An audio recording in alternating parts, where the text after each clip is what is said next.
Welcome back. You're listening to the Spectrum here on WUSB Stony Brook. We just listened to the songs Ohana Means Family by Chugaboom, Church Block by She Cries Wolf, and the song that was just on was, hold on, give me 2 seconds, 1635 by Everyone Dies in Utah. Their newest single. So now, like I said, we're having artist spotlight for times like these. I'm going to be interviewing them and going to be having a little acoustic set in a bit. So stay tuned for that. I'm joined by two of the members now. So we're going to talk a little bit about the newest EP and some other stuff. So how about you guys introduce yourselves? Tell us your name, how the band formed, like general bio info. Sure. I am Mike. I'm the lead singer and the rhythm guitar player. Hey, what's up? I'm Eddie, and I play lead guitar in the band. And yes, we are two people that are in times like these. So how the band started, you said? Yeah. Basically, our bass player is Zach, who couldn't be here today. Him, and Eddie started a band called Easy Target last year in May. We didn't really do much with it. We released one song, but we wanted to kind of reboot it and do something bigger. And we low-key underground started this whole project called Times Like These, where we recorded our first single called Wild Minds. We recorded it at Zinn Records out in Calverton, which if you're ever looking to record a song, great place. And then we released it. And then we searched for a drummer. We found our drummer, James Dunlop. He's amazing drummer, super talented. And that's pretty much it. Oh, okay. So you guys pretty much met each other through online, just met as like James. Me, Zach, and Eddie went to school together. Oh, okay. James, we didn't have a drummer, and we needed a drummer, so the Selden Guitar Center opened. So I went there every day and hung out by the drum section until I found somebody who I thought was good. And James was like, yeah, I'll check you guys out. And he told me, he's like, yo, I thought you guys were going to suck so much. But nah, he dug it, and it's one big happy family now. Okay, so let's, before we talk about the EP, let's just, do some general type questions. Sure. The first question, what are some your major influences that helped you, start music and formed your sound? Okay, well, when it comes to me and Mike are practically the same person. So anything that I'm going to say is going to end up being his answer. Yes. And I can speak, I guess, for both of us if I say all-time low's a huge influence on us. We love state champs. They're I don't know, they're kind of big. Broadside. I'm sure a lot of people know about Broadside. Oh, but yeah, I saw them with state champs during back in December. Yeah. We were there. I got a concussion during that show. Crowd surfer fell on my head. Yeah, it was a great show. Yeah, it had Rarity. Yeah. Rarity was great. And Transit. Transit was there. Oh my god, that was a good show. That was an amazing show. I'm glad you don't remember too much of it. So, for you guys, what are your favorite releases so far this year? Oh god, this year though? Oh man, That's tough. Oh my god. From us or from in general, just music? In general. Ooh. All right. Oh, gosh. I really like Blink's new album. Blink's new album was really good. In terms of our little local scene family, the B-List just dropped their full length, and it was really great. It was fantastic. Definitely. Saw their release show. They had a whole bunch of local bands. Actually, I interviewed them before, and we talked about it. It was pretty cool how, just a group of Long Island local bands sold out a place. No, it's definitely MMA cool. Revolution It's so with, great. 250 people. Yeah, same thing as for me. I'd probably go with I like Bored to Death. Bored to Death was a good song, but I don't think it's the album of the year. A few locals that we're good friends with, Suburban Zombie, they just put out an EP, and it's really good. I recommend everybody go check it out.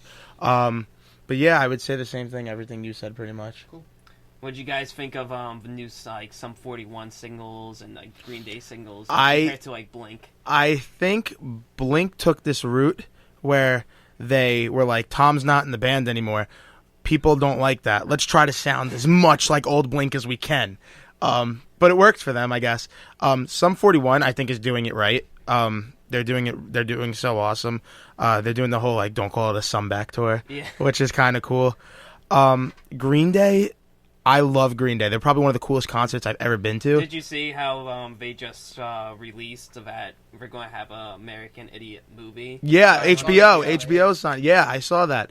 And I've seen the play, too. I saw the play when Billy Joe Armstrong was playing St. Jimmy. So that was really cool as well. But Yeah, Green Day's doing it right too. I think I like how everybody's maturing. Aside from Blink, I like how everybody's maturing into this new. And Blink's my favorite band, but everybody's like going onto this new style, and I think it's really cool and experimental. All right, one last out of whatever question. For your guys' music, if you had to have a one guest star, guest vocalist, guest drummer, guest guitarist, who would it be?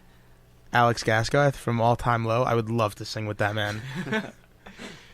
What about for you? Yeah, it's gotta be the same. If Ollie Baxter of Broadside, he seems like a really down to earth dude, and his music's very raw. So I would love to work with him. Yeah, I'd agree. That'd be so cool, people. Okay, so let's talk about the release now. So this is your guys' first release, pretty much ever, full EP. So during the process of making it, was it harder or easier than you expected? So much harder. Yeah, it was a lot of work. We didn't have a drummer. So we were actually, when we wrote the EP, it was in the summer of last year, and we didn't have a place to play. So I begged my mom to let us use my backyard. And every day we would set up for about 8 hours in my backyard, and we would just play for 8 hours. My neighbors hated me. It was so bad. But we would just do that nonstop. And this is when we wrote Wild Minds. And then, we moved into my room for a short period of time in the winter to play because we couldn't play in the snow. But, yeah, and we didn't have a drummer, like I said, so I was on drums. So you switched between, say, guitar and drum. I didn't play the guitar at that time because, I do play the guitar now, but at the time I couldn't do both. So I was just doing drums, and I wasn't singing. Eddie was doing guitar parts. Zach was doing bass, and it was just horrible. And in the studio, it was great. The music we were writing was great, but practicing was so hard because on my own, I'd have to practice guitar parts and drum parts. Eddie would have to practice both parts too. Zach sometimes would fill in on guitar, so Zach had to learn different parts, and it was just. So for the writing process, saying you have to switch between 8 instruments and stuff. Did you guys write the music beforehand, or was it just a natural process? You guys just jammed out and figured out how it went. A little bit of both. It's kind of a little of both. So there would be times. A lot of the song ideas tend to start just kind of on an acoustic guitar, especially because we were kind of limited in the way we could work. It would end up just being a lot of times. Me and Mike, we see each other all day, every day. I practically live at this kid's house at this point. So we'd always be together with an acoustic guitar, and a lot of the time we have an idea, and then we'd meet up with Zach and bring out the drum kit and everything, and then take that idea and move on. You know what I mean? And bring it from there. The opening track on the EP actually is Dead Bird Crew, and that came together at the end of a practice. We were just messing around, and I played the riff that plays throughout the whole song, and that riff turned into its own song. It was so funny because he played the riff, and then I just started doing the drum beat on the drums, and then the song didn't change. Nothing changed about the song. It was literally written at the end of a practice. So with the making of this record, what do you think you exceeded in first time around? I think our production values are pretty good. I think that was a big thing to us because at the time we didn't have a drummer or anything, and we wanted to make sure we got the best quality because we wanted to be taken super serious. So I think that was probably the one thing we did was if you listen to the EP, I think that production-wise, even lyrically and musically, I think we really stepped up our game from things that on our own that we've released in the past or in different bands prior. I think we really stepped up our game from that.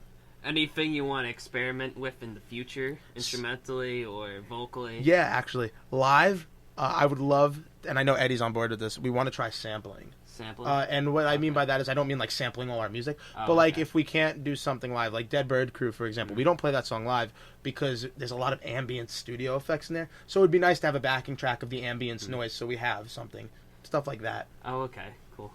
So before we go into two of the songs specifically, what pretty much was your favorite?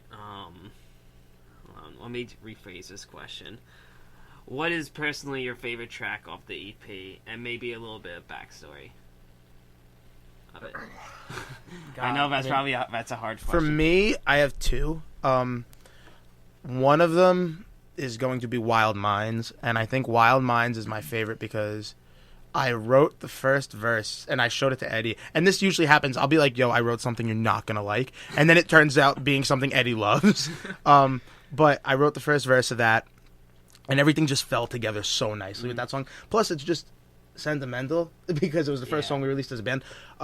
So that's about that. And Daisy, the acoustic song that we recorded with Ocon from This Is All Now. And that song's basically just about knowing self-worth and like almost like in a breakup when two people go their separate ways. Don't forget who you are, and don't forget just because one person changed their views, don't let that make you bitter. Okay. Yeah, I don't want to agree with you because I feel like that's corny. Wild Minds is always going to have a special place just because it was the first real song I've ever written. You know what I mean? Like I've written things in the past and they were abysmal and horrifically bad. And Wild Minds I feel like was the first, like when I got the mix back from Zin Records, I was like, all right, this could be like legitimate. This could be, you know what I mean? Like we could do something with this. Yeah, definitely. So that has that, I guess. But overall, Greetings from Avalon Park, I just love it because it was our first song that we wrote as a full band now because James was in on that. It was the last track we recorded. So that was the only track on the EP where James was actually in the writing process. And I think because of that, it feels like home because it's the first song the whole band was together on. I would totally agree with that, especially because like I was writing drum parts and I'm not a drummer. So my drums were very like, like copy and paste, just very, very easy, simple parts with like some cool fills. But James is amazing. So like some of his stuff like I could never recreate. So he's got to stay in the band forever because I can't recreate that stuff. So again, with the writing process, what process did you take for like writing the lyrics on this release? Like I said, usually it's a bit of I'll have an idea and then me and Eddie go and we rip this idea apart and then like back and forth. But yeah, like I think it all goes for me. It starts with a melody. And like I'll play something in my head, and then I'll usually think of like I'll start saying random words to it that make no sense or anything. And then once I have an idea down, that's when like what do I want the song to be about? One thing that me and him have done in the past, which I think is cool, was we made up a story. We wrote a story out down to like putting characters in it, the color of their eyes, everything, and then we were like, now let's write a story about these two people. That's pretty. And that was really cool. That reminds me of you guys ever listen to Deer Hunter? No, it's but it's pretty much it was I believe the guy was from I think it was the Receiving End of Sirens. But anyway, it was from a band back in like 2004. He brought out to like a single project, and what he did was like create. He's up to his 5th act, and it's just pretty much like one huge story about That's like awesome. a boy That's really growing cool. up in like a 20th century or whatever. That's pretty And sick. it's just like each song, it's like a different part of that Right. story. That's really cool. So now let's talk a little bit song specific. I got about I think like 3 lyrical questions. Of course, yeah. So the first song, Greetings from Avalon Park. Yeah. Good song. But in the beginning of the song, you got the phone, and it goes, "Be careful what you wish for, because you don't know who is listening." And I thought that was really interesting and like scary at the same time, because it is true. All right, so here's the honest reason for that. We like wrestling a lot.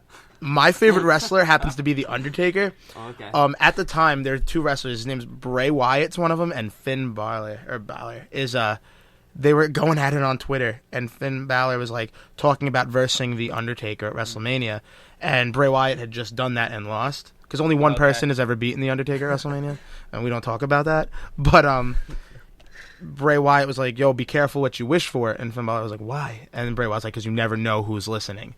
And I just the concept of like you never know who's listening to me had nothing to do with The Undertaker, but it made me think of almost like a potion seller, like a fortune teller or something. So that's what I thought of, and I was like, yeah, that's really cool. And I presented it to the band, and I begged and begged, and they were like, "Aight, fam." So later in the song, it has a little bit of I believe it's the verse, but it goes, "But I know that it's mine, like a sailor just lost at sea, the sirens are singing, and I know that they want me." So what's the idea of that metaphor? I think it's just you can't escape some things, like when things are going down in your life, and you have to just face them up front. And like a siren, they sing and they lure the sailors to their death, and it's like when things are coming, and sometimes you just can't escape them. Okay. So the next song, Touch Cold Remedy. Okay. There's a lyric. Well, it has different versions throughout, but it goes, I played it off so well, it's a felony. I killed them all with my touch cold remedy. And I thought that was interesting because it's kind of oxymoron, because remedy, is like healing or fixing something, Yeah. but in this situation it's destroying. So what was the idea behind this? Okay, so a touch cold remedy isn't. It's not like really a real thing, I guess. He that's what Mike does. He comes up with these things. I'm like, that makes no sense, man. And then he goes me this really big in-depth thing, and I'm like, all right, we can leave it. So someone who has a touch cold remedy is someone who comes into your life thinking that they're going to do what's right for you. They're going to fix you. They're going to heal you. They're going to do all these things for you. But in reality, all this person is doing is making your life worse and worse and worse. Okay. It's kind of imagine a person who everywhere they go, like a black cat is following them. Like everywhere they go, something is going wrong and something is breaking. That's a good way to put it. So that's what a bad touch cold luck. remedy is. So I play it off so well, it's a felony. Like you're going in and telling these people you're going to help them, but in reality, you're really just making their lives worse. Exactly. So that's about it for all the questions. Cool. What are some future goals for you guys and plans for the band? I think it's different. I think it's different for the both of us. For me, I genuinely am doing this because I enjoy making music. There's no silver lining at the end of this. I mean, of course, it'd be great to make it big and do all that, but regardless, I'm always going to love making music, and it's always what I'm going to do. There's no ands, if, or buts about it. But I think I would love to be at an all-time low status. Like I said, they're like my idols. So I would love to be doing what they're doing and playing with imagine opening up for your most favorite band. Yeah. Yeah, that's crazy. Right? Do you learn anything from watching? If you ever went to go see them live, or watch any live performance on YouTube or whatnot? When I watched them live, Yeah. Did you learn anything from their live performance? definitely being a front man, watching Alex Gaskarth, and I will compare it. The way me and Eddie banter at each other on stage is the same way Alex and Jack do it. And it's not almost like we're stealing their thing. It's just that I think we've become so used to being we're very similar people, as so are Alex and Jack, that I think just me and Eddie making fun of each other just happens naturally all day, every day. And I think it just doesn't stop. So that's about it. Cool. Where can people find you? Social media, Facebook? Everywhere. Pretty much everywhere. Spotify, Bandtunes, Bandcamp, iTunes, Instagram, Twitter, Instagram, Facebook. Twitter. We have all our stuff's on YouTube. Anywhere you can imagine, just look us up. Craigslist. You could buy us for a day if you want. And, treat us to Taco Bell. Okay, guys, let's move into the next room and we'll set you guys up. Cool. For the audience, I'll just play one song for now until they go on, and that will be Still Breathing by Green Day. Hey, I'm Mike. I'm Eddie. What's up? And we are Times Like These, and we are going to play a song for you called Greetings from Avalon Park, and this song is going to go out to our friends Angelo and Chrissy.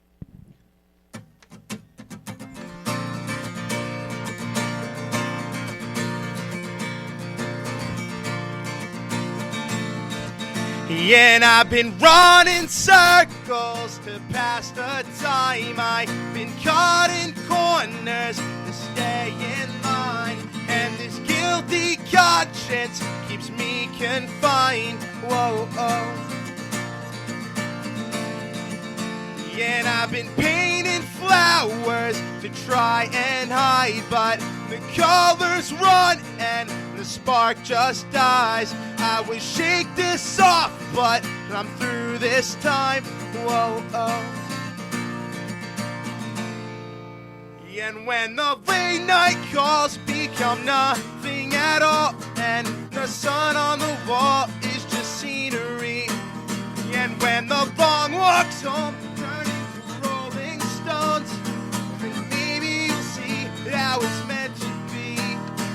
Whoa, and I hate the way you ran when the water would rise.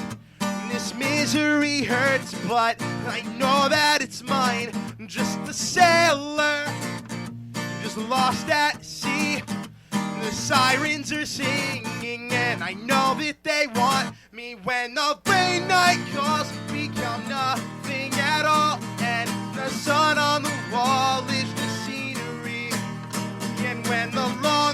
some turn into rolling stones. Then maybe you'll see how it's meant to be. Whoa, oh.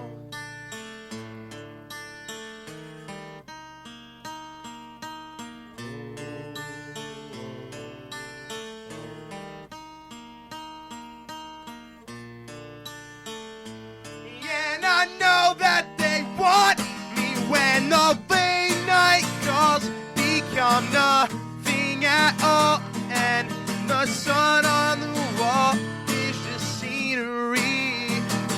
And when your long walks home turn into rolling stones, then maybe you'll see how it's meant to be.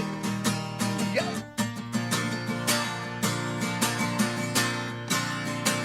And when the late night calls become nothing at all, and the sun on the wall is just scenery.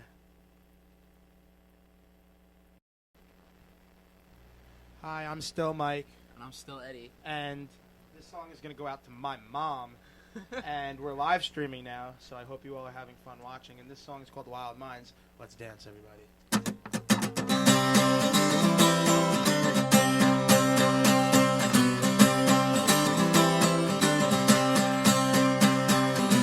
She caught me swerving, says I'm never learning, but the time's not right for another huge fight, so stand by.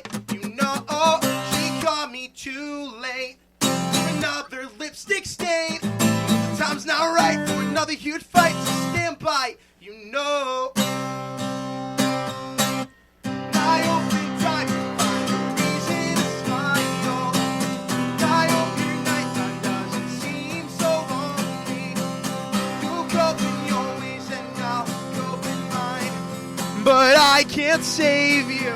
We both have wild minds.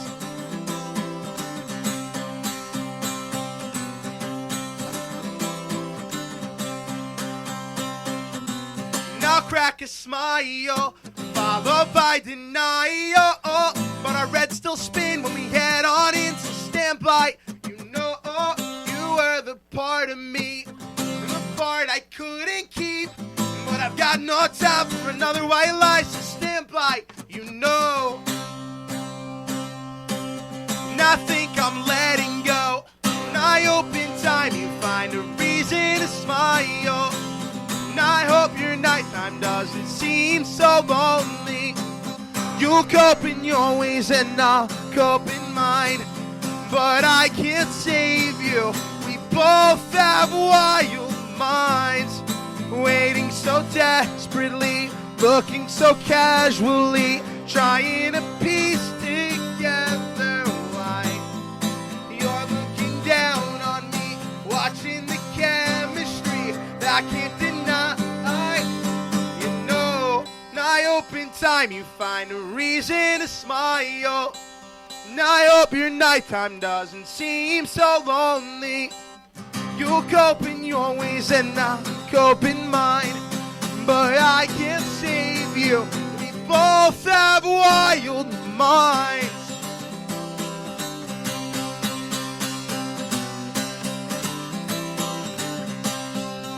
You know,